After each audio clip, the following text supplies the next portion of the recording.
हरे कृष्णा, राधे राधे। आषाढ़ शुक्ल पक्ष की एकादशी को देवशयनी एकादशी कहते हैं। पुराणों में वर्णन है कि इस दिन से भगवान विष्णु 4 महीने तक पाताल लोक में निवास करते हैं और कार्तिक मास की शुक्ल पक्ष की एकादशी को प्रस्थान करते हैं। इसी कारण इसे देवशयनी एकादशी का तथा कार्तिक मास वाली एकादशी को देवोत्थान एकादशी कहते हैं। आषाढ़ मास से कार्तिक मास के समय को चातुर्मास कहते हैं। इन 4 महीनों में भगवान क्षीर सागर के अनंत शैया पर शयन करते हैं, इसलिए इन 4 महीनों में विवाह आदि शुभ कार्य करना वर्जित है। इन दिनों में साधु लोग एक ही स्थान पर रहकर तपस्या करते हैं। एक बार धर्मराज युधिष्ठिर भगवान जी से बोले, हे भगवान, आषाढ़ माह की शुक्ल पक्ष की एकादशी का नाम क्या है और उस दिन कौन से देवता की पूजा होती है तथा उसकी विधि क्या है, सो विस्तार पूर्वक कहिए। श्री कृष्ण भगवान बोले, हे राजन, एक समय नारद जी ने ब्रह्मा से यही प्रश्न पूछा था। तब ब्रह्मा जी बोले, हे नारद, इस एकादशी का नाम पद्मा है। इसके व्रत करने से विष्णु भगवान प्रसन्न होते हैं। मैं यहाँ एक पौराणिक कथा कहता हूँ, ध्यान पूर्वक सुनो। सूर्यवंशी मानधाता नाम का एक राजर्षि था। एक समय उस राजा के राज्य में 3 वर्ष तक जल नहीं बरसा, जिसके राज्य में अकाल पड़ गया और प्रजा अन्न की कमी के कारण अत्यंत दुखी रहने लगी। एक दिन प्रजा राजा के पास जाकर प्रार्थना करने लगी, हे राजन, समस्त विश्व की सृष्टि का मुख्य कारण वर्षा है। इसी वर्षा के अभाव में राज्य में अकाल पड़ गया है और अकाल से प्रजा मर रही है। हे राजन, आप कोई ऐसा उपाय बताइए जिससे हम लोगों का दुख दूर हो। इस पर राजा मानधाता बोला कि आप लोग ठीक कह रहे हैं, वर्षा से ही अन्न उत्पन्न होता है। वर्षा न होने से आप लोग बहुत दुखी हैं। राजा के पापों के कारण ही प्रजा को दुख भोगना पड़ता है। मैं बहुत सोच विचार कर रहा हूँ, फिर भी मुझे अपना कोई दोष नहीं दिखाई दे रहा है। मैं आप लोगों के दुखों को दूर करने के लिए बहुत प्रयत्न करूँगा। ऐसा कहकर राजा मानधाता भगवान की पूजा कर कुछ मुख्य आदमियों को साथ में लेकर वन को चल दिया। वहाँ वह ऋषियों के आश्रम में घूमते घूमते अंत में ब्रह्मा के पुत्र अंगिरा ऋषि के पास पहुँचा। वहाँ मुनि अभी नित्य कर्म से निवृत्त हुए थे। राजा ने उनके सम्मुख प्रणाम किया और मुनि ने उसको आशीर्वाद दिया और बोले, हे राजा, आप कुशल पूर्वक तो हैं तथा आपकी प्रजा भी कुशल पूर्वक होगी। आप इस स्थान पर कैसे हैं, सो कहिए। राजा बोला कि हे महर्षि, मेरे राज्य में 3 वर्ष से वर्षा नहीं हो रही है। इससे अकाल पड़ गया है और प्रजा महान दुख भोग रही है। प्रजा के कष्ट को दूर करने के लिए कोई उपाय बताइए। इस पर वह ऋषि बोले, हे राजन, यह सतयुग सब युगों में श्रेष्ठ है। इसमें धर्म के चारों चरण सम्मिलित हैं, अर्थात इस युग में धर्म की सबसे अधिक उन्नति है। इस युग में ब्राह्मणों का तपस्या करना तथा वेद पढ़ना ही मुख्य अधिकार है, परंतु आपके राज्य में एक शूद्र इस युग में भी तपस्या कर रहा है। इस दोष के कारण आपके राज्य में वर्षा नहीं हो रही है। यदि आप प्रजा का भला चाहते हैं तो शूद्र को मार दीजिए। इस पर राजा बोला कि हे मुनीश्वरों, मैं उस निरपराध तपस्या करने वाले शूद्र को नहीं मार सकता। आप इस दोष से छूटने का कोई अन्य उपाय बतलाइए। तब ऋषि बोले, हे राजन, यदि तुम ऐसा ही चाहते हो तो आषाढ़ माह के शुक्ल पक्ष की पद्मा नाम की एकादशी का विधि पूर्वक व्रत करो। इस व्रत को करने से तुम्हारे राज्य में वर्षा होगी और प्रजा सुख पाएगी, क्योंकि इस एकादशी का व्रत सब सिद्धियों को देने वाला और समस्त उपद्रव को शांत करने वाला है। इस एकादशी का व्रत तुम अपनी प्रजा और सेवक तथा मंत्रियों सहित करो। मुनि के वचनों को सुनकर राजा अपने नगर को वापस आया और उसने विधि पूर्वक पद्मा एकादशी का व्रत किया। उस व्रत के प्रभाव से राज्य में वर्षा हुई और मनुष्यों को सुख पहुंचा। इसलिए यह व्रत सबको करना चाहिए। यह व्रत इस लोक में भोग और परलोक में मुक्ति देने वाला है। इसकी कथा पढ़ने और सुनने से मनुष्य के समस्त पाप नष्ट हो जाते हैं।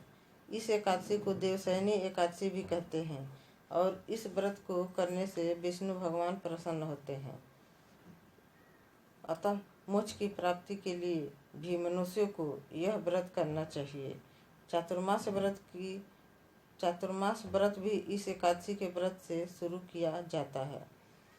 कुंती पुत्र युधिष्ठिर बोले कि हे भगवान, विष्णु भगवान का शयन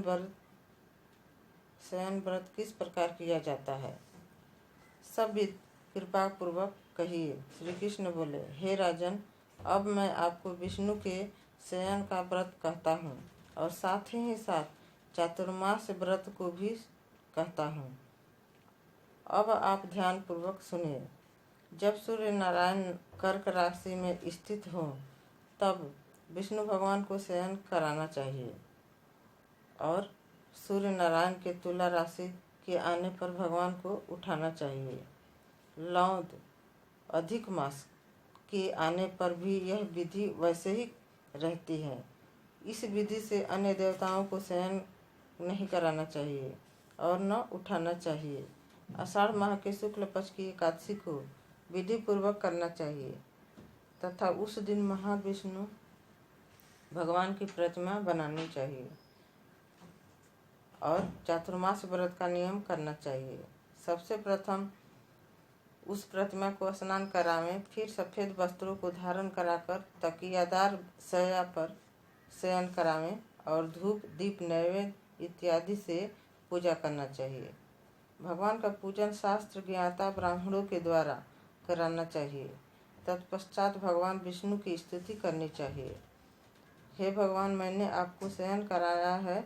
आपके शयन से संपूर्ण विश्व को सो जाता है। मेरी आपसे हाथ जोड़कर विनती है कि आप जब 4 मास तक शयन करें तो मेरी चातुर्मास व्रत को निर्विघ्न पूरा करावें।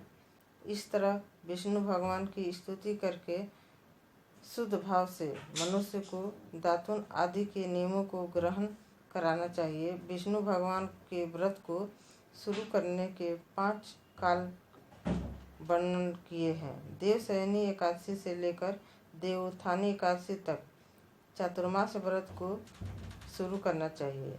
द्वादशी, पूर्णमासी, अष्टमी या संक्रांति को व्रत प्रारंभ करना चाहिए और कार्तिक माह के शुक्ल पक्ष की द्वादशी को समाप्त कर देना चाहिए।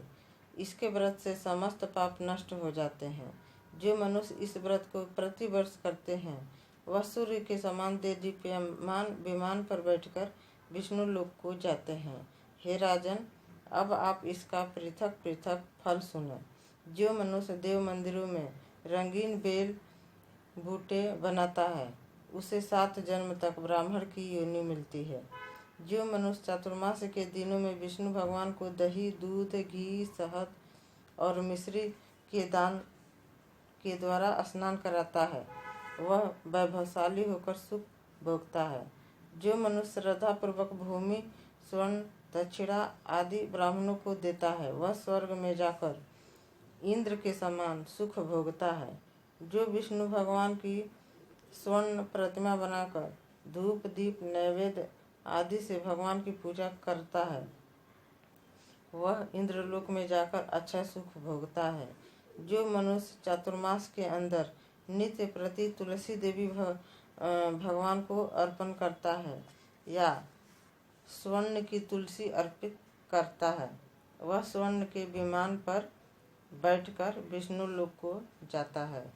जो मनुष्य विष्णु भगवान की धूप और दीप से पूजा करते हैं उनको अनंत संपत्ति मिलती है। जो मनुष्य इस एकादशी से कार्तिक के महीने तक अस्वस्थ वृक्ष और विष्णु की पूजा करते हैं उनको विष्णु लोक की प्राप्ति होती है। इस चातुर्मास व्रत में जो मनुष्य संध्या के समय देवताओं तथा ब्राह्मणों को दीपदान करते हैं तथा ब्राह्मणों को सोने के कमल के वस्त्र देते हैं वे विष्णु लोक को जाते हैं। जो मनुष्य भक्तिपूर्वक भगवान का चरणामृत लेते हैं वह इस संसार के आवागमन के चक्र से छूट जाते हैं। जो विष्णु मंदिर में नित्य प्रति 108 बार गायत्री मंत्र का जाप करते हैं वह पापों में लिप्त नहीं होते। जो मनुष्य पुराण तथा धर्मशास्त्र को सुनते हैं और वेद पाठी ब्राह्मणों को वस्त्रों का तथा स्वर्ण का दान करते हैं वे दानी धनी ज्ञानी और कीर्तिमान होते हैं। जो मनुष्य विष्णु भगवान या शिव जी का स्मरण करते हैं और अंत में उनकी प्रतिमा दान करते हैं वे सब पापों से रहित होकर गुणवान बनते हैं। जो मनुष्य सूर्य नारायण का अर्घ्य देते हैं और व्रत की समाप्ति में स्वर्ण तथा लाल रंग की गौदान करते हैं उनको पूरी आयु तक स्वस्थ देह प्राप्त होती है तथा वे कीर्ति धन और बल पाते हैं। चातुर्मास में जो मनुष्य गायत्री मंत्र द्वारा तिल से होम करते हैं और चातुर्मास समाप्त हो जाने पर तिल का दान करते हैं उनके समस्त पाप नष्ट हो जाते हैं और उन्हें निरोग शरीर मिलता है तथा उनके सुपात्र संतान होती है। जो मनुष्य चातुर्मास व्रत में अन्न से होम करते हैं और समाप्त हो जाने पर घी घड़ा और वस्त्रों का दान करते हैं वे ऐश्वर्यशाली होते हैं तथा ब्रह्मा के समान भोग भोगते हैं। जो अस्वस्थ वृक्ष की पूजा करते हैं तथा अंत में स्वर्ण सहित वस्त्रों का दान करते हैं उनके समस्त पाप नष्ट हो जाते हैं। जो मनुष्य तुलसी जी को धारण करते हैं तथा अंत में विष्णु भगवान के निमित्त ब्राह्मणों को दान देते हैं वे विष्णु लोक को जाते हैं। जो मनुष्य चातुर्मास व्रत में भगवान के शयन के उपरांत उनके मस्तक पर नित्य प्रति दूध चढ़ाते हैं और अंत में स्वर्ण की दुर्वादान करते हैं तथा दान देते समय जो इस प्रकार स्तुति करते हैं कि हे दुर्वे जिस भांति तुम इस पृथ्वी पर छोटी छोटी शाखाओं सहित फैली हुई हो उसी प्रकार हमें भी अजर अमर संतान दो। ऐसा करने वाले मनुष्यों के सब पाप छूट जाते हैं और वे अंत में स्वर्ग को जाते हैं। जो मनुष्य शिव जी का विष्णु भगवान के देवालय में गान करते हैं उन्हें रात्रि जागरण का फल मिलता है। जो मनुष्य चातुर्मास व्रत करते हैं उनको उत्तम ध्वनि वाला घंटा दान करना चाहिए। घंटा दान करने के उपरांत उसको भगवान की इस प्रकार स्तुति करनी चाहिए। हे भगवान, हे जगतपति, आप पापों का नाश करने वाले हैं। आप हमारे करने योग्य कार्यों को न करने और न करने योग्य कार्यों को कराने से जो पाप उत्पन्न हुए हैं उनको नष्ट कीजिए। चातुर्मास व्रत के अंदर जो नित्य प्रति ब्राह्मणों का चरणामृत पान करते हैं वे समस्त पापों तथा दुखों से छूट जाते हैं और वे आयुवान लक्ष्मीमान होते हैं। चातुर्मास व्रत के समाप्त हो जाने के बाद 2 गौदान करनी चाहिए। यदि गौदान न कर सके तो वस्त्र दान अवश्य करना चाहिए।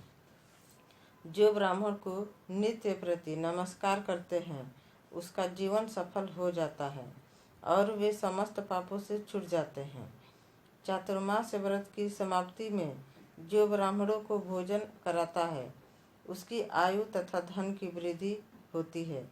जो मनुष्य अलंकार दक्षिणा को दान करते हैं वे चक्रवर्ती आयुवान पुत्रदान राजा होते हैं और स्वर्ग लोक में प्रलय के अंत तक इंद्र के समान राज्य करते हैं। जो मनुष्य सूर्य भगवान तथा गणेश जी को नित्य नमस्कार करते हैं उनकी आयु तथा लक्ष्मी बढ़ती है। और यदि गणेश जी प्रसन्न हो जाएं तो मनवांछित फल पाते हैं। गणेश जी और सूर्य की प्रतिमा ब्राह्मण को देने से सब कार्यों की सिद्धि प्राप्त होती है। जो मनुष्य दोनों ऋतुओं में देव जी की प्रसन्नता के लिए रूपा दान करते हैं या जो प्रतिदिन तिल और वस्त्रों के साथ तांबे का पात्र दान करते हैं, उनके यहाँ स्वस्थ सुंदर शिवभक्त पुत्र रत्न उत्पन्न होते हैं। चातुर्मास व्रत की समाप्ति पर चांदी का पात्र या तांबा का पात्र गुड़ और तिल के साथ दान करना चाहिए। जो मनुष्य विष्णु भगवान के शयन करने के उपरांत तथा शक्ति वस्त्र और तिल के साथ स्वर्ण का दान करते हैं, उनके समस्त पाप नष्ट हो जाते हैं और वे इस लोक में भोग तथा परलोक में मोक्ष दोनों को प्राप्त होते हैं। जो मनुष्य ब्राह्मणों की धूप और पुष्प से पूजा करते हैं और अन्न और वस्त्र दान देते हैं तथा चातुर्मास व्रत के समाप्त होने पर शय्या दान करते हैं, उनको अच्छा सुख मिलता है और कुबेर के समान धनवान होते हैं। वर्षा ऋतु में जो गोपी चंदन देते हैं, उन पर भगवान प्रसन्न होते हैं और इस लोक में भोग तथा परलोक में मुक्ति पाते हैं। चातुर्मास व्रत में भगवान के शयन करने पर गुड़ अथवा शक्कर का दान देते हैं और व्रत के समाप्त हो जाने पर इस प्रकार उद्यापन करते हैं। 4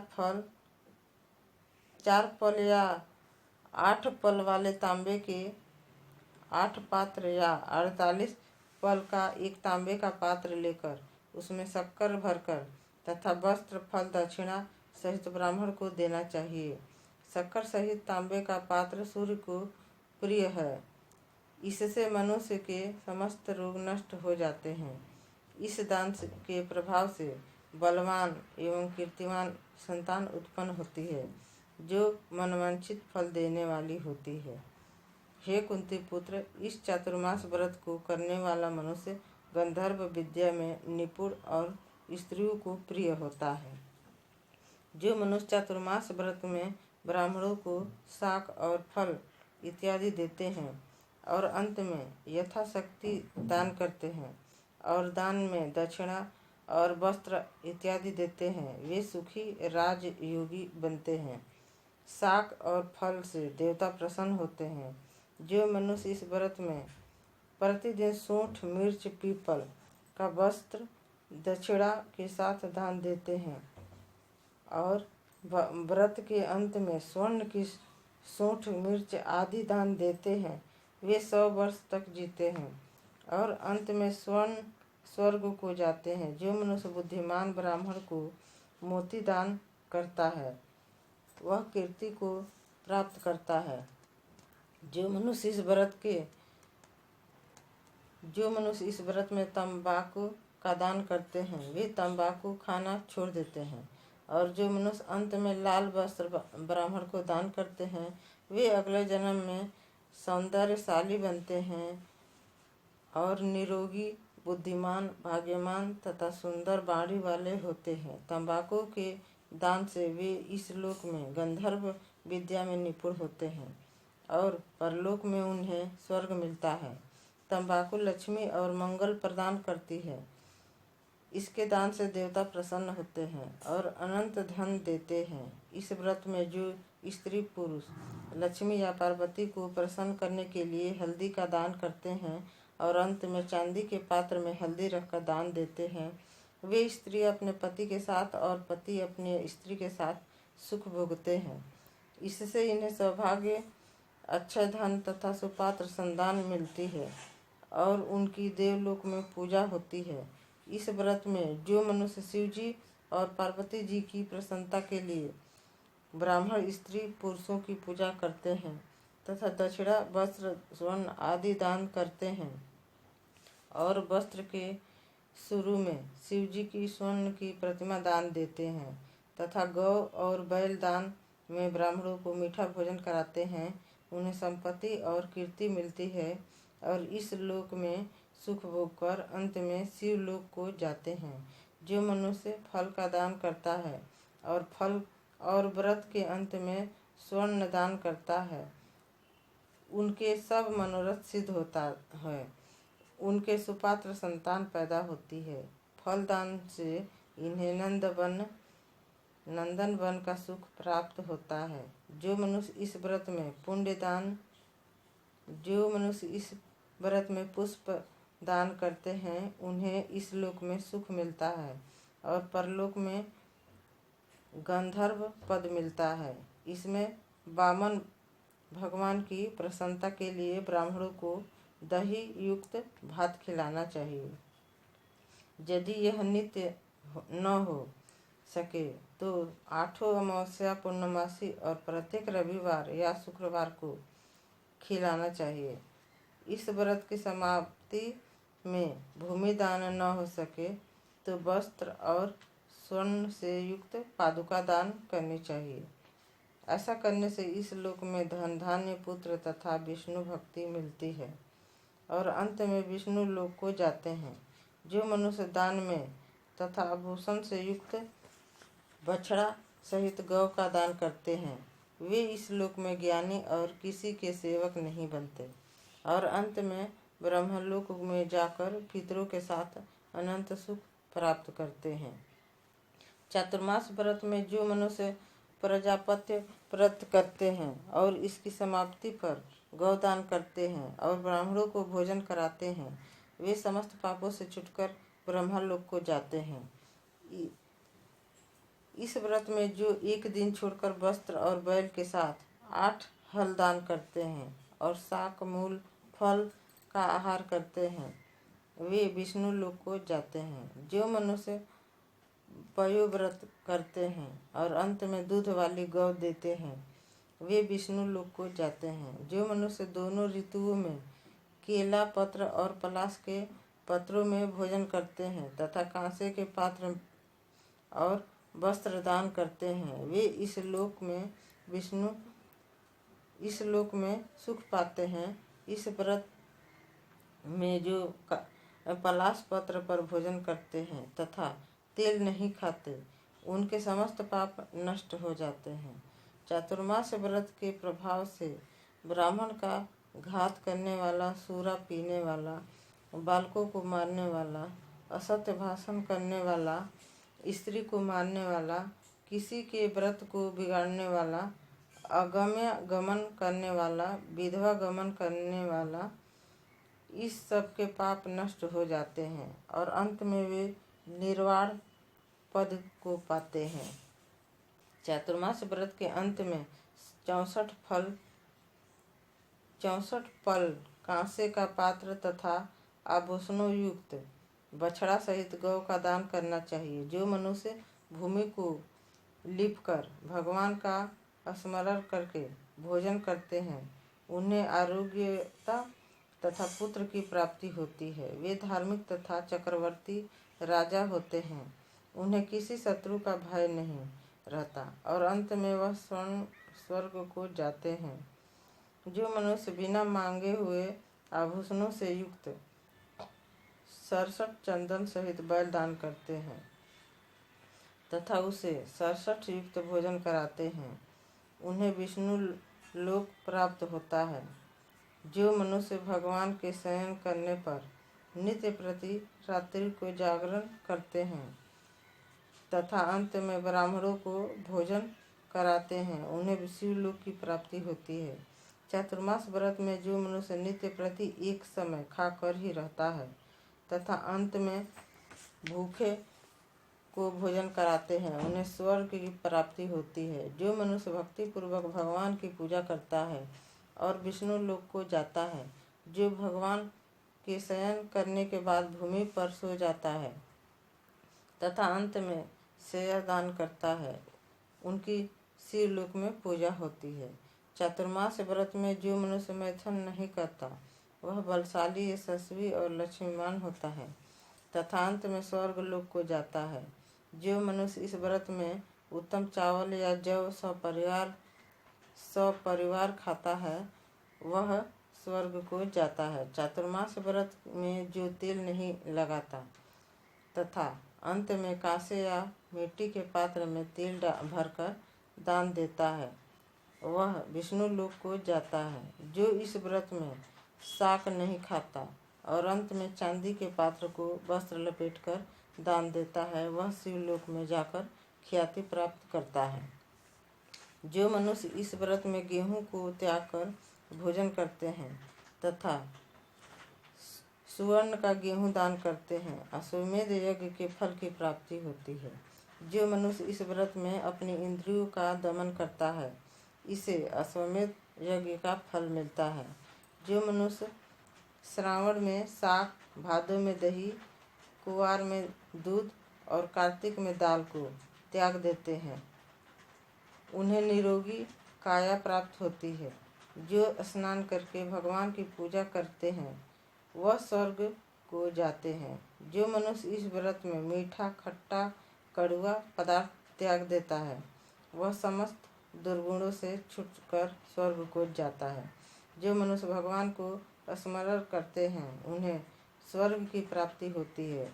जो मनुष्य इस व्रत में पुष्प इत्यादि का धारण काल छोड़ देते हैं, वे स्वर्ग लोक को जाते हैं। इस व्रत में जो मनुष्य चंद्रायण का व्रत करते हैं, वे स्वर्ग लोक को जाते हैं। जो मनुष्य इस व्रत में एकमात्र दूध पर ही जीवन निर्वाह करते हैं, उनके वंश प्रलय के अंत तक चलते हैं।